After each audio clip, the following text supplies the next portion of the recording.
If you're stuck at 6 and 7s for GCSE sciences and it seems like no matter what you do, you cannot improve, then you need to listen to this. This is the strategy I've implemented with my students for the past 6 years that's gotten them 9s. I'm also running my Easter crash course sessions. It will go over all of the content, including exam techniques and past paper questions. They start from about £4.20 an hour, so have a look at the link in my bio. Science and math. Firstly, I want you to check these following topics for each of the sciences.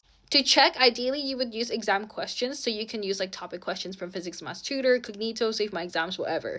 If you're able to do those topics well, then your problem is exam techniques. If you're not able to do those topics well, then that's where your problem is. We're going to start off with the students who can't do those topics well. Firstly, I want you to start going over content for them, but you don't want to spend too much time on it. You just want to start by looking at the summaries for it. That could be on Save My Exams or watching the Cognito explainer videos, honestly, whatever it is. I would highly suggest turning them into visuals because if you can visualize it, you will be able to memorize it. After completing all of those topics, then you want to continue on to do topic questions. Now, when you are doing topic questions for every single question, I want you to write down what is the command word, what is the keyword. I'll show you. So reading this question here, what is the command word? That would be describe. What is the keyword? Salt, sodium chloride, test. The word test here is a big keyword because test usually means flame emission, NaOH test, flame test, or test for gases. And then all of them you can expand further with your knowledge of what it would be, which will help you to answer your questions. It is so important for you to train yourself to know what command words are, what keywords are, because otherwise you will lack on your exam technique. Which comes to my second point, students who struggle with exam techniques,